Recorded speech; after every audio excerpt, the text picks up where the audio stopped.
Greetings, strangers, queer and pleasant. I'm not Laura Kate Magnet Dale. And I'm not Jane Aerith Magnet Dale. Young ladies, it looks like you're recording a podcast here. Oh, sorry, yes.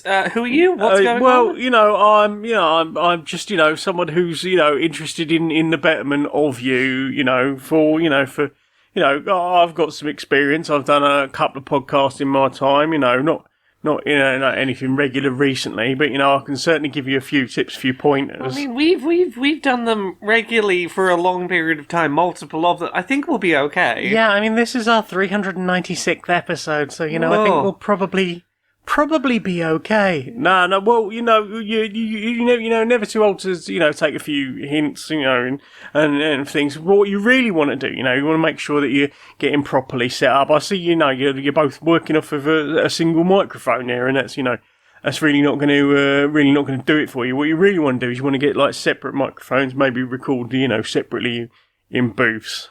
Well, yeah, but also we like being cozy on the sofa, so... And there's a whole thing where we hug near the end. Yeah. That's like quite an important thing. Yeah. And also, it's about the interaction between each other. We don't have all the fancy setup and stuff. And maybe if we did have like a separate recording studio, that would be a thing. But we're just a couple of queer trans creators who want to, talk about things we played, watched, and listened to, do a few skits. Yeah. But I really think what you need to do is...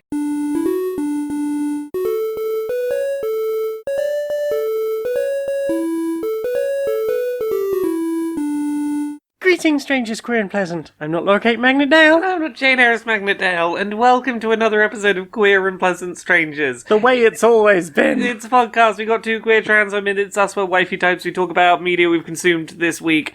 That person's gone. We're just doing the thing now. How are you? All right. I'm a sleepy little bean. How are you? I'm a sleepy little bean too. That is just my natural state of being, apparently. A little nice state of bean. Yeah, I'm a sleepy little bean. Well then, would you like to maybe tell us about some things you played? Should we start by talking about the thing we've both been playing a reasonably large amount of this week? Which of the two things?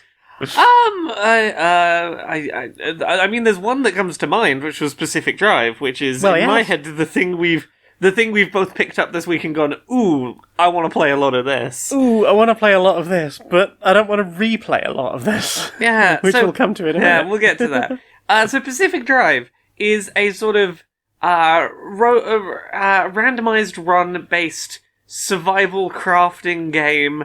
But when I describe it that way, it sounds like a game I wouldn't enjoy, but I do enjoy it. It's a survival crafting game where you are driving through like a paranormal nuclear exclusion zone where the world is sort of falling apart and reality is a little bit tenuous, and it's just you and your maybe psychically bonded to your car trying to go on a little road trip together through a space where like occasionally... alien things will attack you and you'll start zooming around the road and glitches will happen. But whether or not they're alien, we don't actually know. Yeah, there's a weird glowing orb. If you touch it, you might get, like, Mario Kart boosted. Oh, there's some purple wind that's going to make your steering go all wonky. You might get put in you might drive over what looks like a weird light rift from the ground and be shot up into the air. Yeah. You might pick up a random thing of a reality anchor, which is a concerning name for anything you might happen to just find around in the wild. Especially when it's very easy to just hold the right bumper and rip it off and take it back to your car. Reality sure doesn't like when you remove the reality anchor. Reality gets a little less anchored, I would say. And the anomalies get even more aggy. Yeah, they do. You were just driving around in your possibly possessed station wagon, it's fascinating the way the story does this whole thing of, oh yeah, it's a remnant, and they're very unusual, and usually people who go near them, they lose all control of their faculties, they get really obsessed, and then they just sort of vanish. Yes. So if you find yourself getting really attached to this vehicle, it's like, oh, the thing that's keeping me alive. Yes, the thing that I'm customizing and sort of growing with, and it's the one thing keeping me away, like the radiation away from me.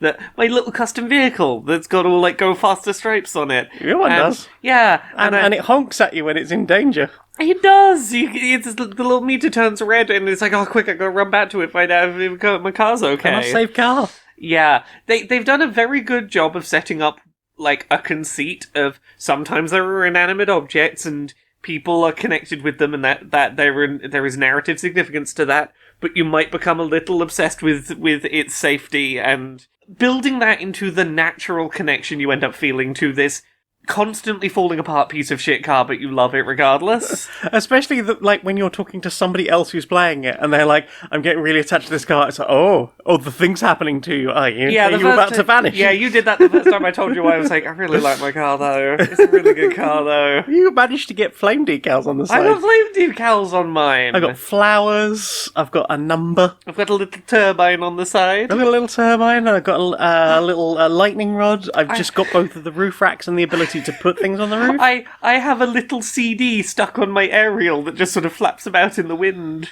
Heck yeah. Yeah. You've got bobbleheads and all sorts. You've got a custom steering wheel. I haven't found any of that stuff. So I'm beginning to wonder if my save isn't a little bit bugged, to be honest. I don't know. I've been finding things in those like sort of domed storage bins and the back of big lorries, but yeah, fundamentally it's not that different from a lot of these kind of games. The differences are you're going out on specific runs, going further and further into the expanse, and you sort of need to have prepared certain things to realistically make those journeys further out. Yes, and you're not always told what those things are going to be. Yeah, you'll encounter problems, and that you'll have to deal with that later.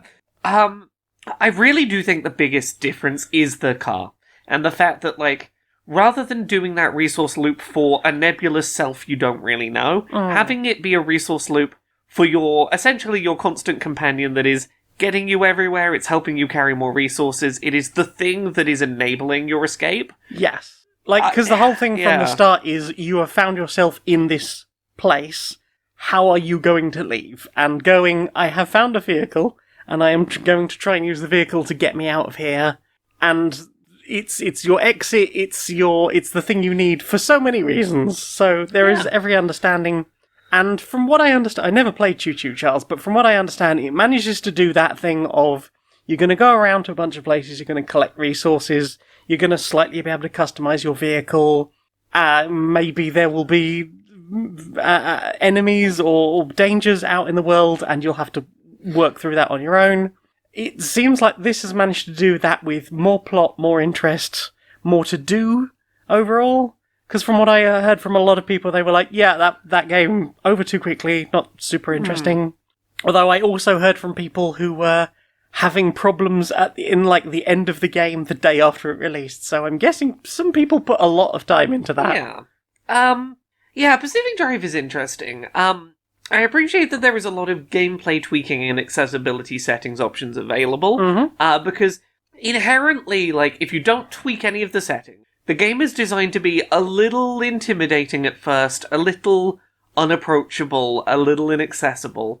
You're supposed to feel on the back foot, and it does that very well. Yes, in as much as you have to micromanage a lot of aspects of this car. You've got to be keeping an eye on battery meters and fuel meters, and manually putting the car into the engaging the parking, parking brake, and doing the ignition, and manually handling your lights and your windscreens and this and that. Yeah. While collecting initially a slightly overwhelming number of different kinds of resources to handle a slightly overwhelming number of ways you could be upgrading things, to be going and doing your various randomized runs, and there's every possibility that your car, like parts of your car, will get destroyed, and you'll barely make it back, and you'll lose some of the stuff that you collected on your journey, and you'll have to get back to fixing your vehicle before you can get back out.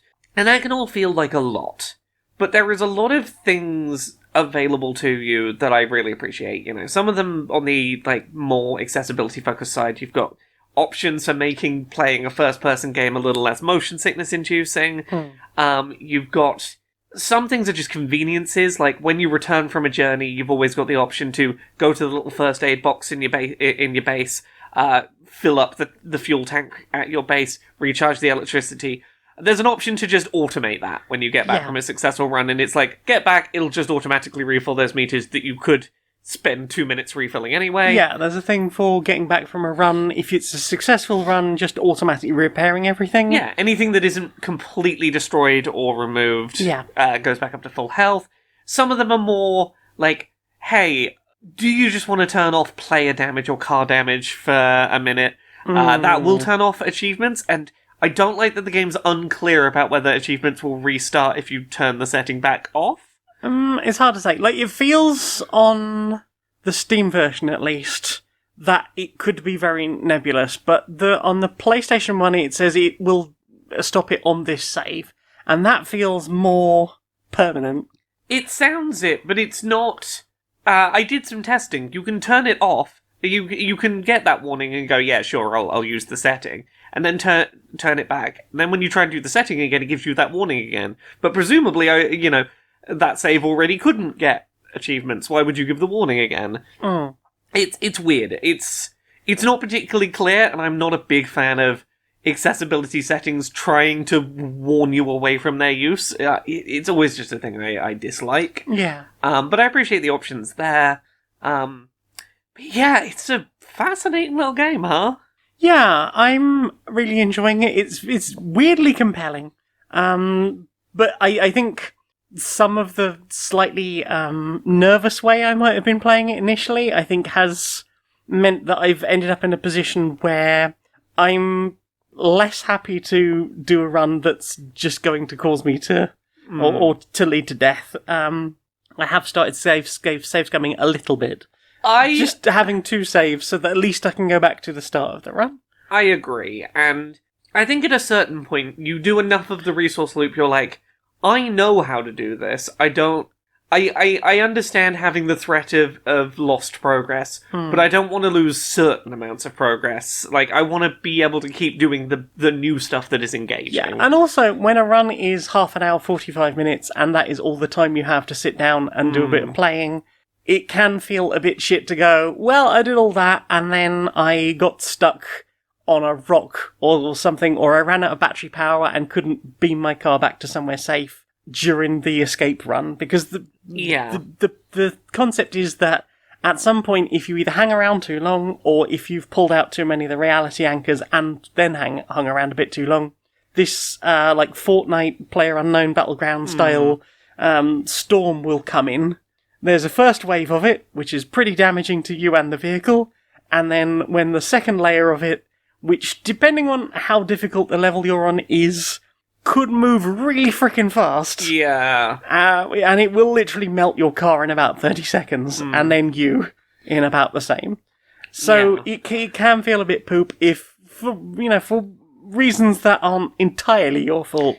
There's been a couple of times where I've gone, fuck it, I'm just going to turn on protection for my vehicle, because I don't want to lose the last 45 minutes of playing this game, because, I don't know, the exit sort of warp portal spawned on the exact opposite side of the map in a way I could not have known it was going to, at a time I could not have known it was going to. Yeah, and like the ones where we're specifically talking about are not ones where you have collected a bunch of things and then you are selecting an exit to create a warp point and leave. These are more specifically like you did a narrative thing, pulled a bunch of levers or whatever. Yeah. Now get to the exit point. Because those aren't necessarily on a specific exit point, and you don't necessarily have a way of planning a route to that. Yeah, there's one I was thinking of where I did an objective and didn't realise not only was it going to start the Fortnite storm, but that it was going to require me to still go and get my reality anchors before I could even activate the exit. Yes. And I was like, oh, I thought I was doing an unconnected objective, and now the storm is coming in real fast, and I still need to go get orbs to even find out where the exit is. I was like, that felt a little bullshit. I'm going to turn my protections on so I can just not lose everything I've just been doing. Yes. And there's occasions like that, and it's certainly not the bulk of my experience. Yeah. But I appreciate at least that the tools are there if I have a run like that. And also that you can toggle them on and off at any time. I do very much appreciate that. So, that you can go, I want to be playing with a little bit of difficulty or like a regular amount of difficulty, and then go, this is particularly galling. I'm just gonna save myself from this, that, or the other aspect. Yeah. Like, I think the first one that got me was the first time I went, oh, you know what, I'll just accept that I died here, that this run was a failure. And I had left it on the default setting, which was you will lose some items. And I was like, okay, well, some items, that's not too bad. I expected, like, maybe I'll lose 10, 15%, 25% of my total collection of things. I managed to keep all of my, useful utility items that I had in my pockets. So, like, the thing I use for, like, scrapping cars, the pry bar I had, a couple of flares I had, those stayed. But everything in my boot was gone. Yeah. Everything else in my pockets were gone. So it was like, well, actually, I don't really feel like I got anything at all from that. Yeah. So I immediately turned it to keep everything. Yeah. And I have progressively changed things here and there. And I think once I've got to a point where I've got more of the, like, car customization stuff, like specific levels of armor for the car, specific types of wheel. Yeah. Because the number of times the problem has been I've had to go off-road for the last little bit of the storm to get to the portal, and then not made it because, like, I've struggled a bit over certain ground. And especially when you get to the second area and there's lots of driving through rivers and getting to other areas. And, like, if you spend too long sitting in a river for whatever reason, you will short the battery out. But it is a fascinating world. It's a fascinating idea, and I don't feel like it feels pretty unique. Like, maybe other things have done this sort of thing, but the idea of, I don't know what an abductor is. Yeah. It appears to be just a pile of scrap with a weird blue glow that if I get too close to it and the light on under it turns red, it will use like an industrial magnet to just steal me and or the car. And in one case, just dump the car in a river. Yeah, I enjoy this sort of, something went wrong in some kind of facility, we don't know what, and this whole area is now, if you enter, you can't leave, and weird shit's going on in there. Yes. And there are people who've been living in there for decades since whatever event it was occurred, and they are sort of your insight into the place you are now trapped.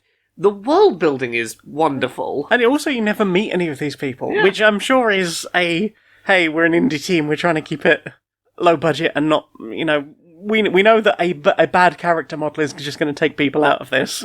So everyone just communicates with you through radio. In some cases, that's because they are in, a very specific point much further into the game. And who knows, maybe you will meet them yet. But, like, for now, that has been how it felt.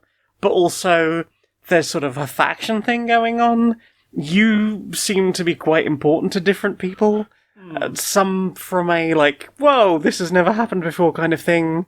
With, like, the Remnant, they seem that, like, two of the people that first started speaking to you were like, why, how, a car, you say? Like, we're used to things like a record player or whatever. And then a lot of other things are communicated to you through, like, text files or even, like, audio logs. Like, I've started randomly finding what seems like a podcast. Oh, yes, I've been stumbling on this, and I'm wondering if this is just someone broadcasting from a shack somewhere that I keep, like, getting in range of their broadcast. Maybe. It gave me vibes of, like, I found 2 fragments of the same audio log, which seemed to be like almost like it had vibes of what I understand true crime podcasts are like. It's like, the thing, here was the president talking about a thing at a particular time, but then nobody ever heard about this other thing, but I'm being very vague, related to that. Like, there's a fascinating stuff with recycling, that we talked about the fact that, like, recharging the car's battery through things like turbines, solar panels. There's one that reacts to just the weird water in the zone. Yeah. We had that fascinating level where we were trying to get from, because it talks about quite early on in the plot about how, they drew a little line about this, around this area where weird shit was happening, and then they had to make the barrier a bit bigger, and then they had to make it really big, and then they just left it because it was too fucking dangerous. And that works perfectly narratively for when you get to a point, it's like, hey, you've started in this, like, outer ring, but you need to, for the sake of your process, get to the inner ring, and, like, one of those quite early missions is, okay, get through the first wall. Yeah. And that was very different to, hey, here is, like, a general map of the area, here are where the buildings are, you can go through the buildings and try and, like, loot stuff. And it doesn't, apparently you can loot for days, because it doesn't matter. Most of that stuff will keep reappearing, because the weirdness of the zone itself, and the general instability of the whole thing. And the people who it belongs to either aren't here anymore, or aren't here yet, because of the weird fucked up way time can work. So just don't worry about all the looting that you're doing.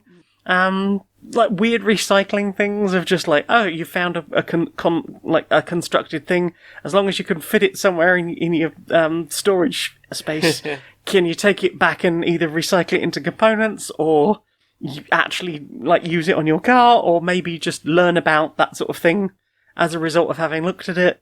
There's an almost like the Metroid Prime scanner thing to understand it. That like the way you scan anomalies, like we talked about the abductors which sort of fly around and try and grab you. That when you scan them, you're given almost like a report, and that could be a scientist reporting about some their experience with this thing, or it could be like a transcript of an audio log of someone having had an experience with this thing. It's very weird. Things like the left-right, which you talked about, the blue spinning energy thing, which just tries to drag your car in a particular direction, honks the horn a bunch, turns the wipers on, turns the radio on, generally upsets the car, occasionally gives it quirks, as opposed to things like, I think the abductor, it just sort of generally talks about them. The Minutemen, it talks about people, like vast jolts of energy. There's the one about the ruptures that throw you up in the air, and it's like a eulogy about a guy who stepped on one and was fired 600 feet up in the air, and the person's like, I really wish that guy was heavier, because maybe they wouldn't have been able to be flung quite so high. And it's a weird little world presented in a series of weird ways, and I am just fascinated by it. And although it doesn't have a lot of the elements that make Twin Peaks, I can see why a lot of the early reviewers were going, this does have a very Twin Peaks vibe. I get it, yeah. And not just because it's set in the Pacific Northwest. But yeah, it's fascinating. I look forward to playing more of it. I feel like I've barely scratched the surface, and there is so much more to do. At the moment, I am mostly just trying to get myself to a point where I can get acid-proof paneling for my car, because the last time I tried to drive into the mid-zone to collect some marsh eggs, I think they're called, I drove into the middle of an acid rainstorm that was raining chunks of green shit down on me that just melted my car. Yeah. It's like, oh, okay, I guess I wasn't supposed to be here. It's fine. Well, what else do you reckon we've both played a lot of this week? You said there was another one we played a lot of. I feel like maybe we've still played a decent amount of Deep Rock Survivor, or have you already fallen off that? I mean, I've played a decent amount of it, less of it than you, because it's been the other work stuff has started arriving. It's like, I'm gonna dip in and out of that for, like, months over the next couple of years. Like, I'm constantly gonna be doing it, but less intensely because work deadlines. Yeah. How are you continuing to find it? Still enjoying it. I've got through, like, hazard level 1 and 2 of all 3 stages at this point. I've done hazard level 1 on all the stages, and 2 on, I think, 2 of the stages. And I've got all 3 of the unlocks from each of those so far. No. And I've started on the level 3 hazards. I think I've got, like, 2 in the first stage and 2 in the second stage, but Hollow Bow is hard. Yeah. Yeah, enjoying it so far, still unlocking things, still getting to a point of getting, like, the best version of every weapon, and unlocking overclocks for all of the weapons. I've now got the shard diffractor for the engineer, which is a fascinating thing. It, like, puts down a pivot point, and then you can sort of spin around it, and it fires a straight beam that will, like, bounce off walls, and it pivots specifically on that single position. It's still fascinating, like, the number of very unique like, weapons in this game compared to a lot of other vampire drivers, and I am still really enjoying it, and I'm appreciating that. Like, I think there's already been like 5 patches for it, be they balance, issues with the UI. There's a lot of things that have been like constantly faffed around with, and I don't know if it's just because I'm playing on Steam Deck, which is probably easier to make sure everything works on by virtue of we know what hardware you've got, so it's not going to be an issue. But I've not had some of the bigger problems. Like, I've heard people saying that their progress has been wiped, but they are working very hard for that to be cleared, and that seems to be okay. 0 issues myself. It's been great. Yeah, I'm enjoying it. Also, I think the other reason that I've been playing it more than Pacific Drive than you is that you've been playing Pacific Drive on PlayStation via the PlayStation Portal. Yeah. And my downtime on the couch game, because it does not run on the Steam Deck. Yeah. I installed it once and it went, no, please! So I immediately uninstalled I picked it up on PlayStation because somewhere I thought that was the platform it was coming to, and then I realised, I was like, I could have just got it on PC because I could have been playing it on the Lenovo, but... yes. It's not a great game to play over a streamed internet connection because rain, fog effects, it's things got that just appear out of nowhere. Radioactive static are things that video encoding, like video streaming codecs don't enjoy. No, my bitrate, no. Yeah, it's... Pacific Drive has been like, I've been prioritizing Pacific Drive because I know if I don't play through it, like, soon, I'm not going to be able to. I'm gonna have to put it down for something else, and it's like, I can come back to Deep Rock Survivors literally any time. It's not like I'm going to forget plot or anything. Pacific Drive feels like it feels like more of a priority, and also there's so many mechanics going on. If I walk away from it and come back to it, I'm going to forget. Does this work? I'm going to forget what the fuck I was doing. But yeah. What about you? You played anything else this week? That's been my 2 big ones. Well, I've played a little bit of a bunch of other things, so I'm going to quickly talk about some other shit that I've been trying. I started playing Penny's Big Breakout, which is a 3D mascot platformer by the people who made Sonic Mania. Okay. They basically made the best classic Sonic game in years, and now they're going to make the best. Sega weren't nice to them, so they were like, "Fuck it, we're going to go do our own thing." Apparently they had a bad time with working with Sega, so they went off to make their own thing, which is you play as Penny. You have a yo-yo that you can use to swing to attack at enemies, to sort of like grapple in midair, you can sort of stand on top of it and use it like a vehicle. And it is a neat tool for traversal. It's one of those games where I'm like, I'm not the person who's going to make this game look as good as it can. I love watching other people play this because if you are good at it, you can move so fluidly through these stages, like absolutely zoom through them. The game has a sort of inverse of the rings mechanic from Sonic, where instead of like collect rings and if the enemies get you, you drop them and you've got to pick them back up again, which sort of inherently requires you to slow down and collect things, and disincentivize is gotta go fast. This instead, the plot very quickly is you were trying to take part in a talent show. Your yo-yo became sentient and ate the king's clothes. Now you're going to get arrested for embarrassing the king. The king's guards are all little penguins. And at any time that you happen to see penguins, they will try and grab onto you. And you can, you can shake them off by doing attacks or dashes or like double jumps. The things you would be doing to navigate the level anyway, shake penguins off you. If there's ever 10 penguin guards holding onto you at once, you've been captured. Oh, no. But again, it doesn't force you to sort of stop to sort yourself out. It's like, cool, I'm aware there's a bunch of things on me, I'm gonna, spin attack while I'm running and do a jump and a dash, and just, it lets you keep moving even when the penalty condition is trying to get you. And that's really neat. There's a lot of good music, there's a lot of fun, colourful design.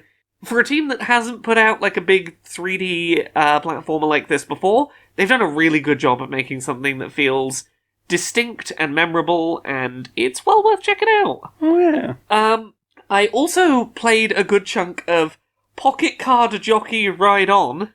Yes, I saw this in the Nintendo Direct. It looked fascinating. Yeah, so This was previously a 3DS game, then an Apple Arcade game, and now it's on Switch. And the gist is, you really want to be a jockey, but you're shit at riding horses. Right. You're given one chance to ride a horse, and it bucks you off of it, and then you get trampled to death by a bunch of horses. Oh. An angel meets you at the pearly gates and goes, I'm feeling generous, have another chance of life, but you've got to achieve your dream. Well, my dream is horse riding, but I'm shit at it. Well, is there anything you're good at? I'm good at playing solitaire. Okay, cool. I'm gonna let you have one more chance at life, and make it so that if you play solitaire good, the horse will run good. and you've got one more chance. If you don't become a successful jockey before your death, you will go to hell and be there forever. Do you accept? Okay. Now you play solitaire to horse race good.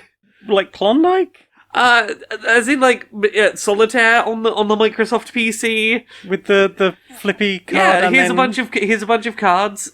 So you've got a bunch of stacks of cards of varying, suits and numbers and things. Yeah.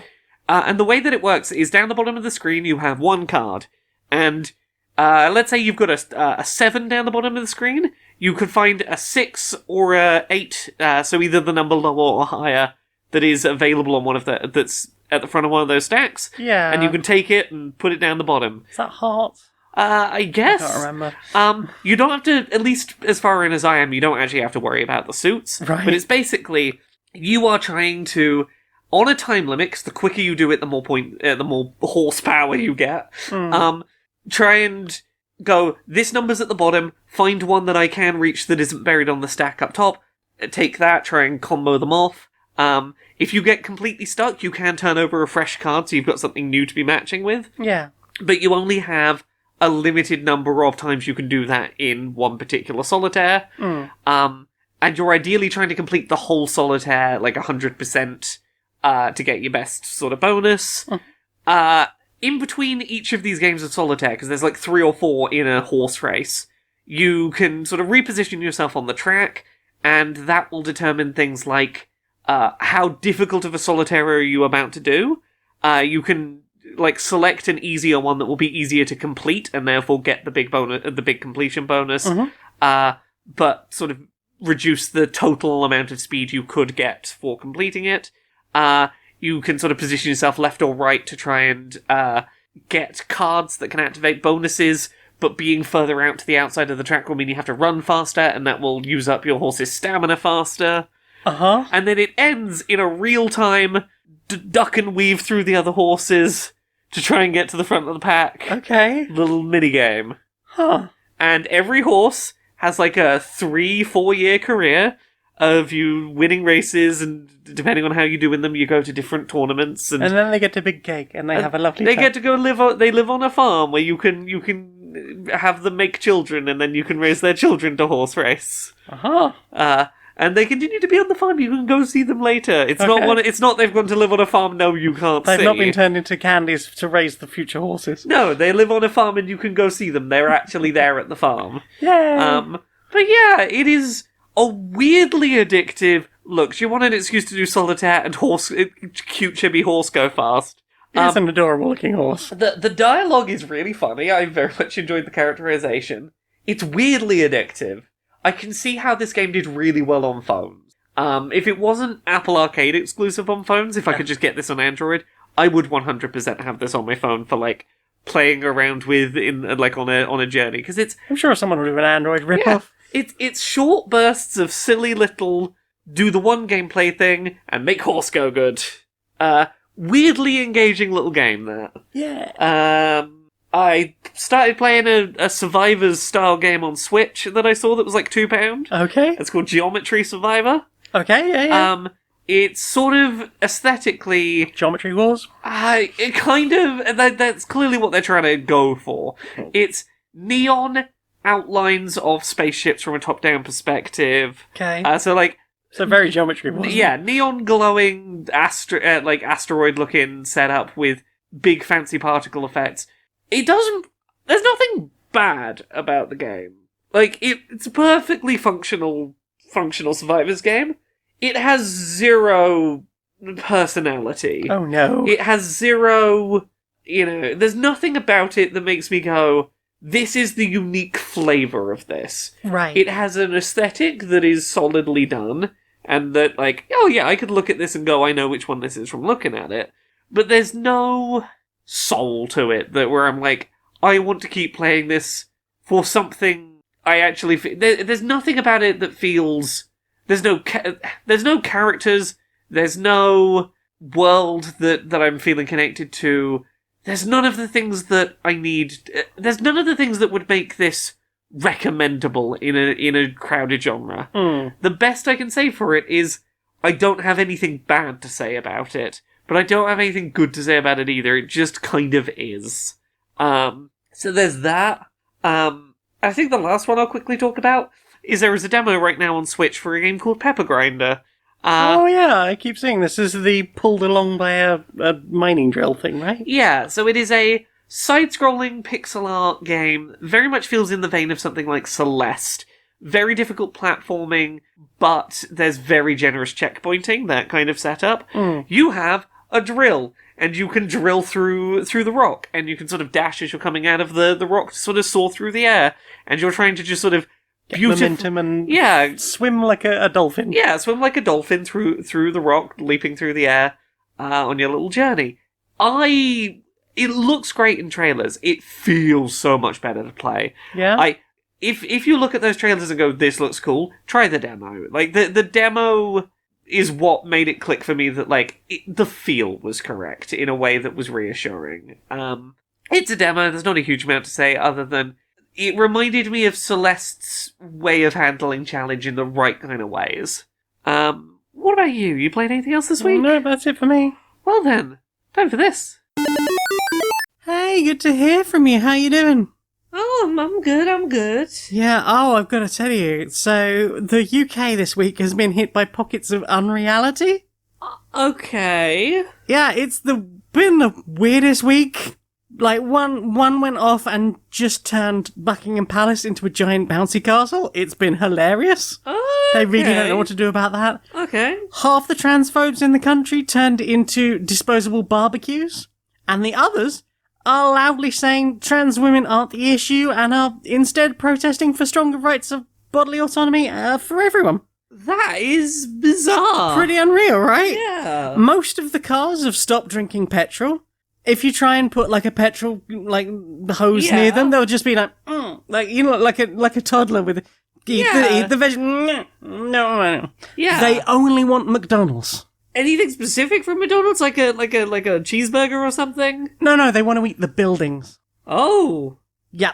Don't know what that's about. I guess they would eat what was inside it eventually, but like a couple of bricks off a nibble on the drive-through, the menu board, anything that'll keep your car going for like 130 miles. Huh. Anything else? Rishi Sunak's grown a conscience and is openly sobbing in Parliament while forcing through much-needed electoral reform and personally offering to pay for more council housing and making amends for anyone affected by the DWP's awful treatment of disability claimants. Huh. Anything happened to you? Oh, yeah. You know that robot arm tattoo I've got? Uh-huh. And it's got like all those cool like panel designs on it? Yeah. Yeah, some of them slide back and now I've got like an extendable rope thing and I can do like a one-armed Spider-Man thing. Oh! It's great if I miss the train, I can just ski along behind it. Or go like a kite. If I let it out a little bit, I can go like a kite. Hopefully the train doesn't slow down too suddenly. Or go under a bridge. Okay, guys, it's another new week, and I think we all know why we're here. Today's meeting, we are looking to get the first new superhero of the new year out, and we're thinking we want to go diversity as much as possible. So I'm thinking we'll start with a disability and work from there, right? So our new superhero, I'm thinking maybe they're a wheelchair user, right? Sorry to chime in this early in the meeting. Right, but, sorry, we've had suit sign, thinking like different colours. We've had a conversation here before, and I just want to make sure it is fresh on your mind before we start this. Right. Which is, if you're going to design a disabled superhero, can we please make sure that their disability doesn't just sort of vanish with magic or tech or superpowers or that sort of thing? Ooh, I'm not sure what you mean now. What I mean is every time you make a disabled superhero... Like, we had the blind, yeah, but librarian. But they could hear so well that they could just, functionally, it didn't even matter that they were blind. Well, you see, that's echolocation, right? It's a bit like what bats do, and some people can do like a clicking thing with their mouth. I saw that on YouTube, and they can like tell a lot of things about what's around them. So you see, yes, but what I mean is, it seems like, as a matter of principle, you find a way to undo disability to sort of undo the point of making a disabled hero. Right. So wheelchair-using superhero, but you're not going to just undo the fact they're a wheelchair-using superhero, are you? No, not at all. What is going to happen is they're going to meet up with our main, the money guy. They're like the wealthy billionaire who's become like a vigilante. That guy. Right. He's going to build them a special, nanotechnology exoskeleton. No exosuit. So they won't need a wheelchair at all. They'll be able to super powerful and exosuit. Right. No to the exosuit. That's the thing you said, is it? Yes. That's taking their disability and instantly putting that... instantly. It would probably be in like the second issue or something, or maybe the end of the first issue. Yes, you see my point though. That is or the end of issue 0. That is the thing. You're doing the thing. Right, okay. Well, what if, then, instead of an exoskeleton, what if they develop, telekinesis, and they can, lift themselves up off the ground, they can lift objects, and they realize one of the objects they can lift is them, and then they can move themselves around, but it's not getting rid of they're still disabled, but they can move their legs using the power of their mind. There's a lot to think about. No, because what you've done is you functionally made it so that they don't have a disability, and that their disability has no impact on the story, and therefore might as well not have made a disabled superhero. Yeah, but we want the diversity money, and we want the head pats, because I like it when we get the head pats for having a minority character. No, because you can't have the head pats for doing a minority character unless they actually are in some way representative of the group you're supposedly trying to represent. They do have a wheelchair. One that they will never use, because it'll be like the start of episodes and things, maybe eventually we'll have to do the thing where they lose their power a little bit for a while. Let me guess. What else have you got on that board? Are they going to have ghosts of their ancestors haunt their limbs and help them walk, or some shit like that? No. I see you wiping something off over there.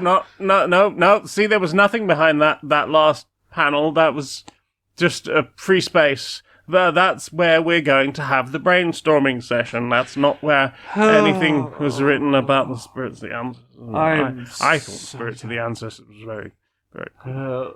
What if they're a black character with lightning powers? Oh, don't even get me started. So, what have you put in your eyes? Not a lot of things this week. What have I put in my eyes? I watched a film this week. Ooh. It's called Wicked Little Letters. Oh, this is the one about the saucy letters being sent around a small English village, right? Yes.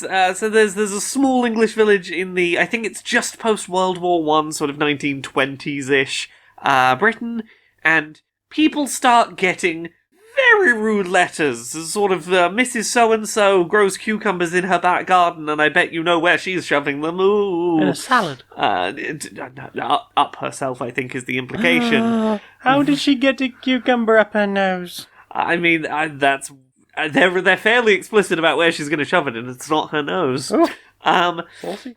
Yes, but particularly one woman has been receiving these letters, and she lives with her father, and her father's like, we need to put a stop to this, and we're all pretty certain who did it. It's probably the local rapscallion here who is quite rude to people sometimes, and also happens to have moved over here from Ireland. A woman who speaks her mind and came here with a child but no husband from Ireland. Ooh, scandalous. In the 1920s. Indeed. And this woman is like, why would I write you letters? I'd just say it to your fucking face. Right. I have no need to do stupid letters. But regardless, she's locked up for having written these scandalous letters that start, being sent to more and more people around the town. Based on what evidence? Based on the evidence of she does talk like that. The letters are using very uncouth language, and that lady does use very uncouth language, and you know, she's not like a polite church-going married woman, so it's probably her. And it is a film about trying to solve the mystery of where these letters are actually coming from, and what the motivation for them having been sent was. And specifically, it is a film about a lot of women wrestling with the expectations of, specifically being post-World War One, women in Britain having just come off the back of being expected to fill in a lot of job roles while men were away at war, and then the men have come back and gone, actually, no, you don't get to do that anymore.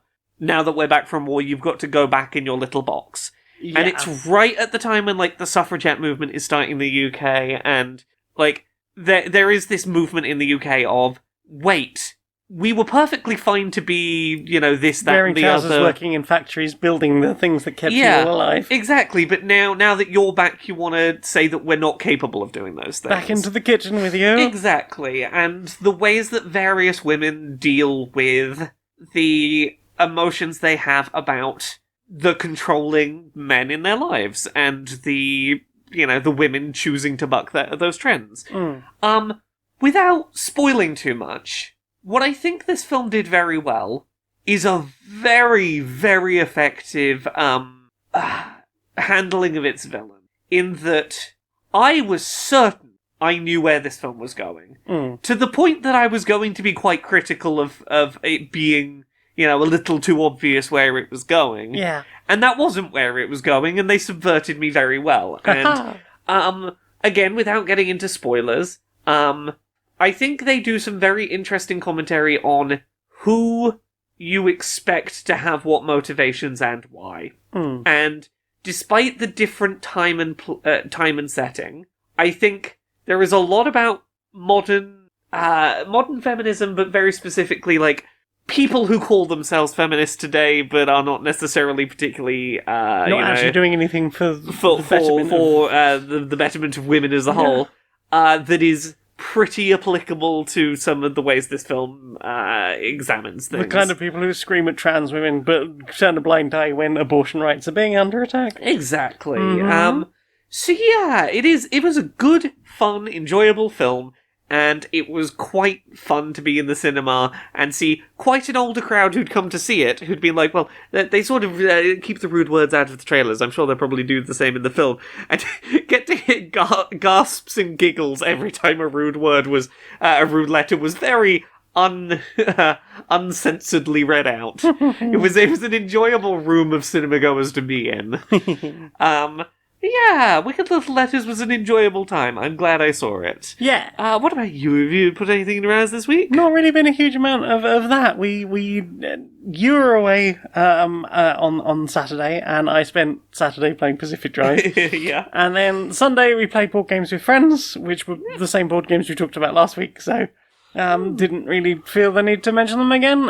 So yeah, it's not been a very heavily watched thing. Like, we've watched new episode of Game Changer? Yeah. Which was like a couple's how much do you know about your partner type thing. Yeah. Which was very telling of both the kind of people who work on that show and the shows on that network, and the partners who know them very well. Yeah. Also, some amazing selfies used for everyone's little caption image there.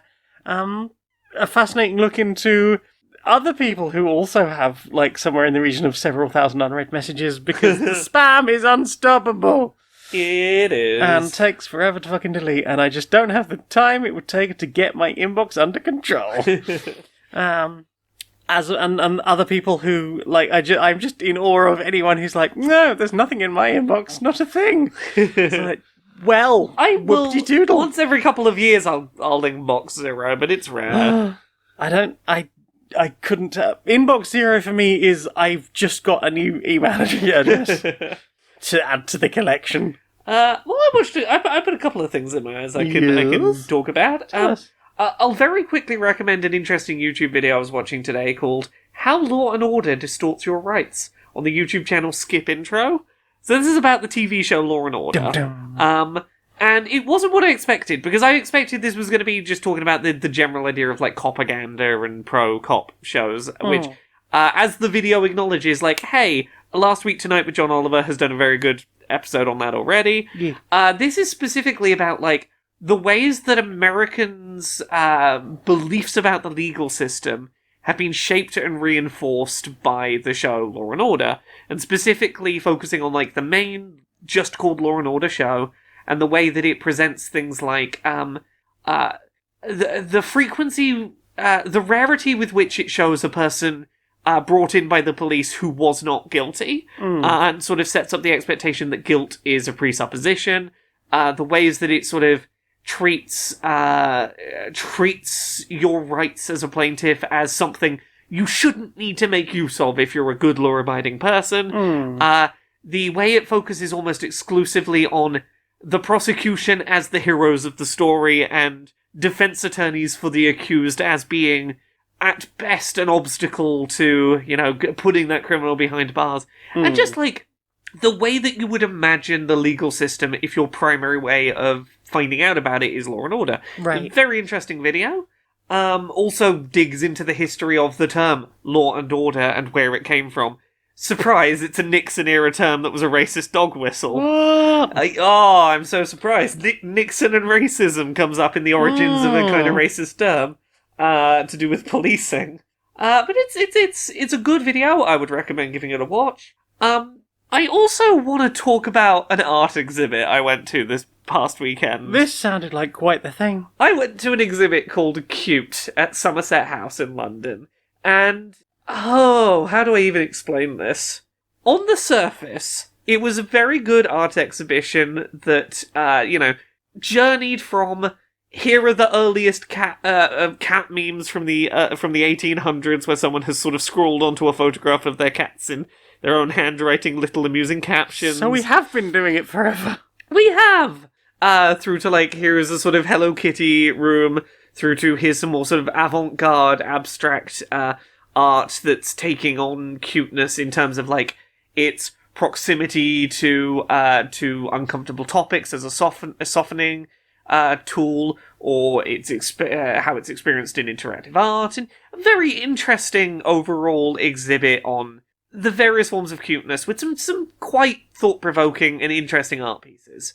However, it feels like, and I cannot prove this, it feels like this exhibit was curated specifically by a man who does not think much of cuteness as, like, a positive, as a thing that people might find value in. Seems quite cynical. Honestly seems like he's afraid that cuteness is a secret Trojan horse by which society is going to be destroyed. But also has so little respect for cuteness that he wouldn't even commission an artist directly for key show art, and I'll start there. The key Seven-legged cat. the piece of key art for the art exhibit is a piece of AI art. It's a cat with 7 legs, and it's not deliberately for a style reason, because as you're walking into the exhibit, there's a hallway of fucking neon AI art cat images. And it's not a deliberate choice, because some of them have the right numbers of legs and things. But some of them, like, the tail is disconnected from the body. There was one that I think had 9 legs, was maybe the most I saw. And, like, I went to read the plaque to be like, are you making a commentary on something? No. You just didn't give a shit. It's kind of funny, because, like, when you were, like, talking about this, you were going, oh yeah, I'm going to an exhibit with some friends. I think it's basically about Hello Kitty. I was like, I love Hello Kitty. Hello Kitty's great. And talked about some Hello Kitty facts. And then you came back and were like, I have to tell you about all the AI cats. Yeah, I was like, no, I misunderstood some of what was occurring. Yeah, the Hello Kitty bit had, like, a disco room, and on the wall it was explaining, like, the music choices that were being made. And you get, like, halfway through this explanation of the choices of music, and the curator starts going on about, like, oh, the sweet saccharine faux vulnerability of this ultra saccharine music that is designed to sell corporate mass-produced art to you under the guise of it being harmless because it sounds cute, and cuteness is a virus through which mass-produced music factories are able to sell you music that has no substance. And I'm like, sir, this is the Hello Kitty disco. You don't have to go down... Like, it could just be a fun, sparkly Hello Kitty disco room, sir. This sounds like it was written by the kind of man who doesn't masturbate because he's worried about losing his energy. It's... Because, like, half the time he could rein it in, and, like, a lot of the art pieces were very genuinely fascinating. But just every now and then, I would be walking with this group of friends, and we'd start reading about a piece of art, and one of us would see a word and go, he's at it again. He's at it again. You'd start reading something, and it would be like, yes, the way that cuteness is being used to sneak in the neoliberalism. And I'm like, fuck, neoliberalism in my cuteness. But then you'd turn a corner and they'd just be like, we made a room to look like a girly sleepover, but like very unapologetically, because that's a beautiful thing that shouldn't be judged. You could tell when he hadn't written some of the things, because he like I feel like he should have been kept as far away from this as possible. It's very clear that like. There was an upstairs section where it was very clear someone else had been in charge of that corridor. And then you go back downstairs. He doesn't climb stairs, they're emasculating. Yeah, you go back upstairs and it's like, I knew it. He's back on his bullshit. He's back on his bullshit. He's back on his cuteness will be the end of all reality bullshit. Did Andrew Tate write this? The final piece is like this attempt at critiquing like cuteness's role in consumerism. It's right next to the fucking gift shop, and there's no irony recognised in that. Just fucking put a plaque next to the gift shop. You could have saved yourself work.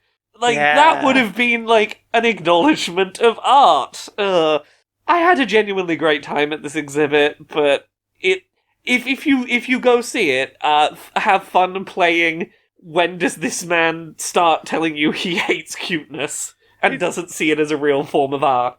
It's funny, because I thought it was a bit weird that I hadn't heard anything about this, and then I realised I had been fed this a decent amount on, like, Facebook and stuff, but I'd ignored it because the key art for it was an AI cat covered in rainbows with too many legs. I hadn't realised that the two things were connected until I got there, because friends invited me. I was like, yeah, sure, I'll go hang out with my friends. Yes, there's some wonderful art, but occasionally just a thread of, this man does not think cuteness deserves to be art. But he's stolen a bunch of cute art. But has been commissioned to make an art gallery. Oh, fine. It was genuinely fascinating.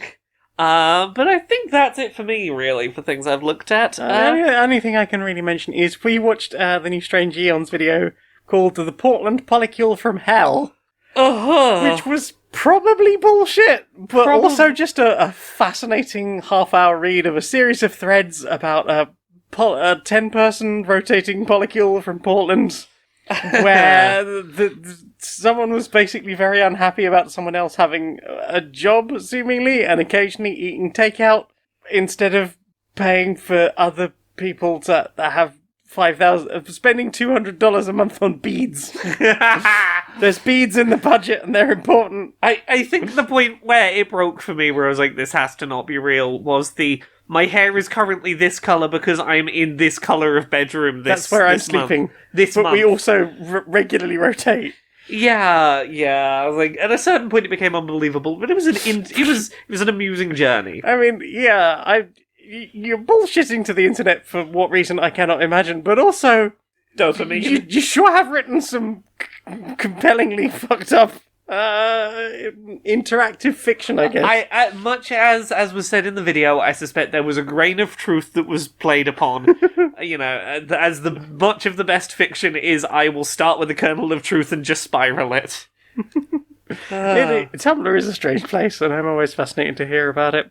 As long as there isn't a car made of explosions that's also covered in hammers, and then the hammers also explode. Which is a credible death threat, I hear. It's a credible death threat, I hear. Well, that's everything I watched then. Well then, time for this.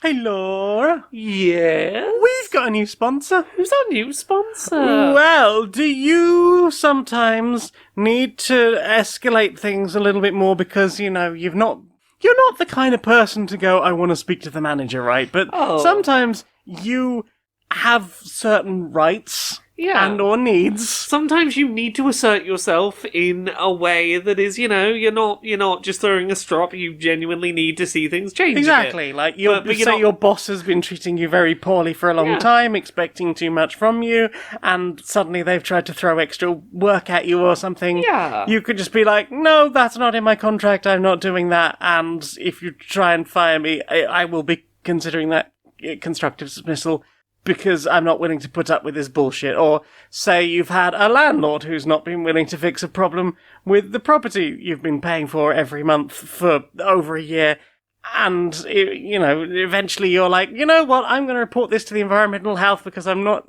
safe. Not that, that example comes from anywhere specific. That's where this week's sponsor comes in. Try Threatenol. Threatenol? Yeah! I cannot read any of the ingredients here, but it's a medication that basically gives you the confidence that you need to threaten escalation in order to get your rights observed. And it's definitely not just cocaine. I mean, if it was, that would explain the sudden boost in confidence. Yes, and the quick die-off time. And the instruction to... The dosage is by line. Yes. That's not a very precise dosage. No. Well, here goes. Yeah, I'm ready to take on the world. Okay.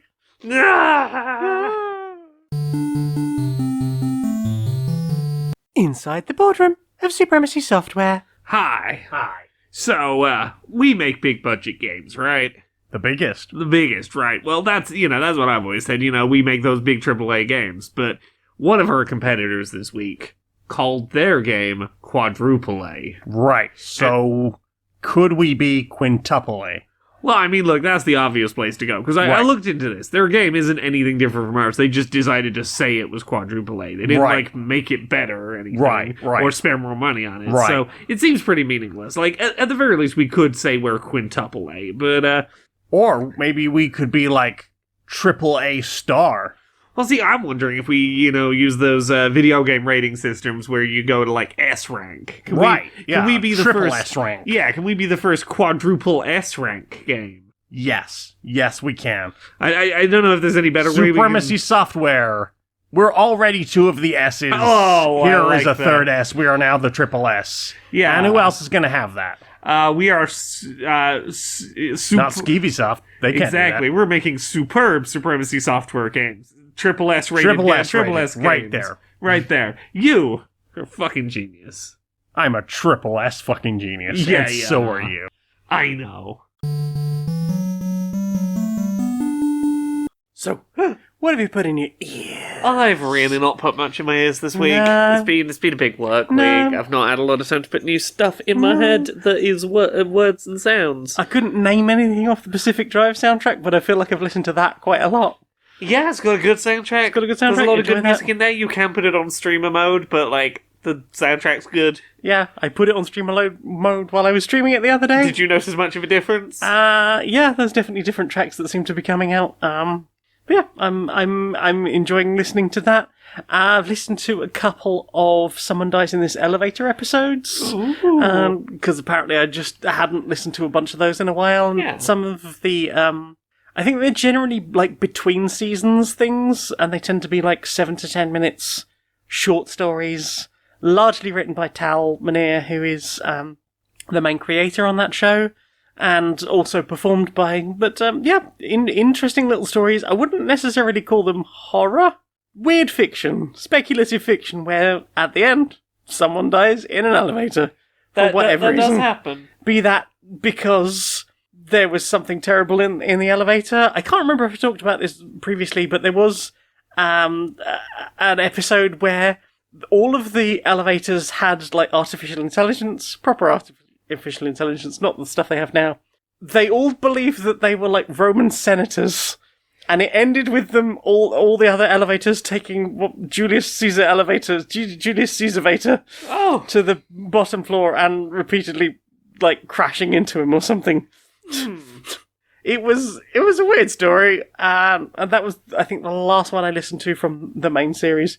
But there was another one that recently I listened to that was a very nervous queer person, like, reading their proposal of, I love you and I think you're the best and I wish you felt better about yourself than you do because you deserve to feel the best about all the things and I think you're great and maybe we could get together, maybe we could do it. And then got in the elevator, monster breath mint, the elevator juddered, they choked on their breath mint to death. Oh no! It's like, oh no, someone did die in this elevator and it was about to, no, you killed the gay, stop it. No. Yeah. It's a fascinating concept for a series. Didn't you say you bumped into an RPG if someone dies in this elevator recently? I bumped into a one-page RPG sharing that name. I don't know if it is made by the same people. I don't know if it is, but it certainly seemed to have, like, most of the first season. Yeah, I was reading stuff off of it, and you were like, yeah, that's episodes I've heard. So there definitely seems to be a someone dies in this elevator RPG that you can do. Yeah, I think that's... The only other thing I've been listening is all the things I talked about a couple of weeks ago. A lot of LS Dream, the High Vibration... LS Dream, I can't remember who it's a collab with, but you'll find it under LS Dream, of Peace, Love and Wubs, which is, I guess, Glitch Hop, but with very, very wubby. And Oxygen by the Prototypes. I'm trying to remember what else I talked about last week, but basically, I'm just bedding in the new tracks that I've added in and listening to them on repeat a lot, so not added any new ones yet, but yeah, I'll let you know. I'll keep you posted. Yeah. Well then, Time for this. Meow, meow, I've been defeated again. Mummy would not let me have a chip. Meow. She said it's human food. She said it's human food, it's not for baby. And I'm like, I am baby. And baby should get what baby wants, because I am soft and small and meow. I've been working on a plan. Meow. If we can't have human food because this is called human food. We eat the box that all the dreamies are kept in. No, it's not made of food though. No, it's scratch proof. I couldn't get any. As I understand, if you use a word enough, it just becomes the word for a thing. Oh. So, we start calling human food cat food. Oh. And if enough of us do it, then that means it's food for cats. If it's called cat food. That is how that works. Yeah. One can argue with the word. We take our food and we go, that's human food. That's now. human food. That's human food. Yeah, you For eat humans. you eat the 90% ash meat.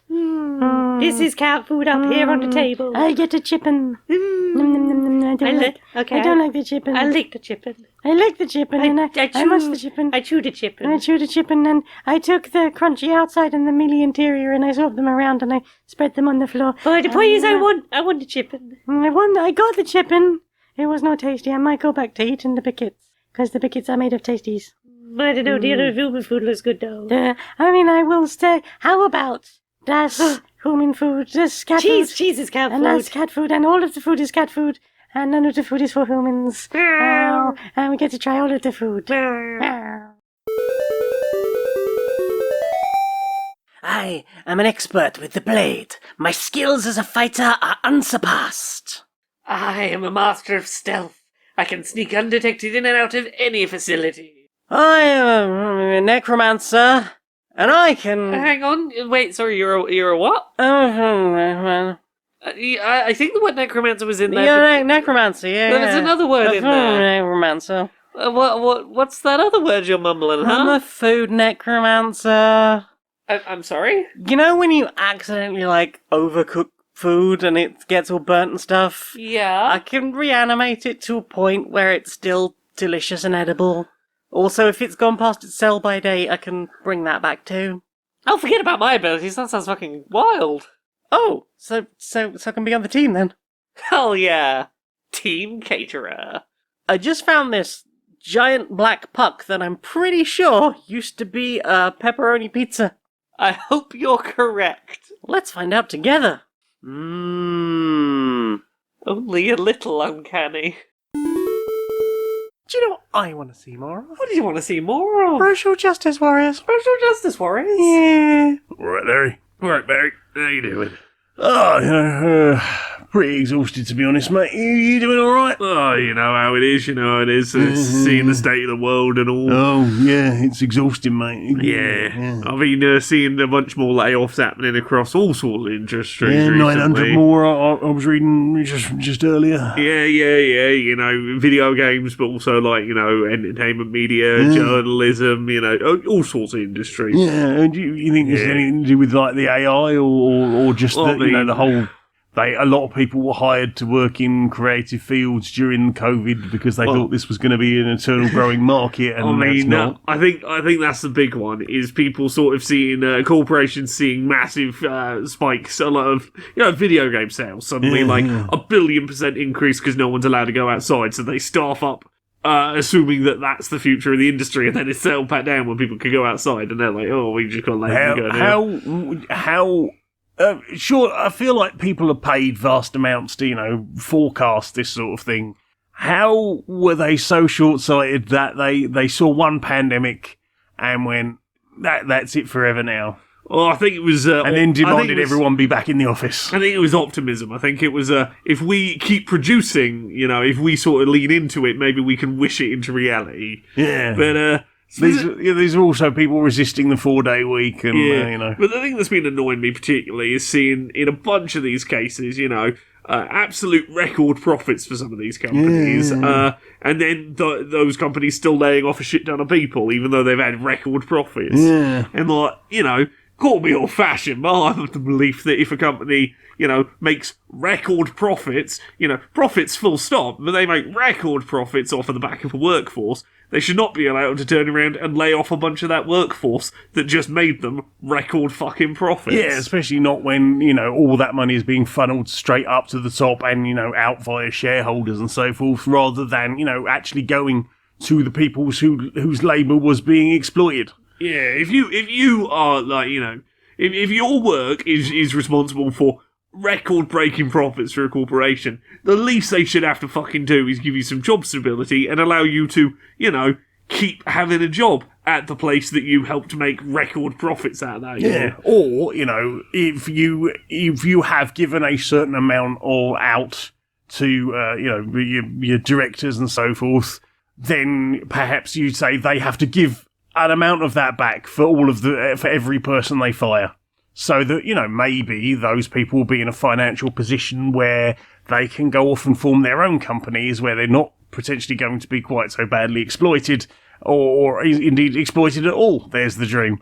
Maybe they will be there unionised, working together for better conditions because they all understand what it was like and, working together in that sort of way. But, perhaps I am too much of a dreamer. Yeah, I get you. Fancy old mate. Oh, yeah.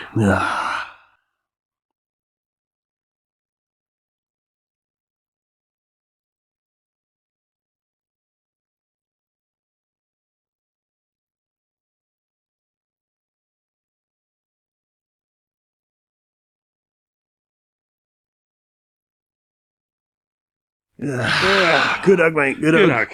Right, I think I'll go and have a bit of a lie down, to be honest. Sounds wonderful. Nice.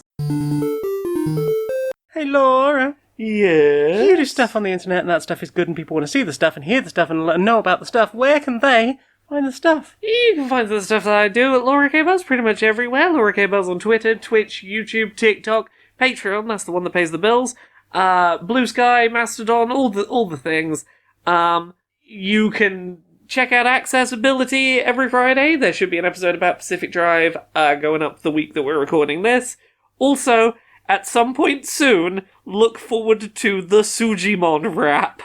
A parody of the Poke rap, but about the Sujimon from Like a Dragon Infinite Wealth, that may or may not have Jonathan off of Road Rules doing the vocals. I'm very proud of this stupid thing I have been editing today, and it'll soon be available for all of your listening pleasure. Oh, it's quite a thing. It's quite a thing. I've not shown you the full Jonathan singing start to finish, have I? No, not yet. I shall do so, because a rough version of that now exists, and it's quite a thing.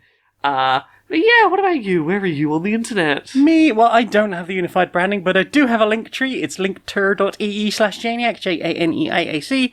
You can find all of the things that I've put on t-shirts, all the music I've made, things I've written, anything else that happens to be going on, all my streaming stuff. You can find all of that at Linktree, on my Linktree /Janiac, JANEIAC, and I've also got a Patreon. It's patreon.com/stonedmonkeyradio. For as little as $1 a month, you can help me justify all of the sleepies. And that's pretty much it. So then, will you sing us out, please, darling? Until next time, be a stranger.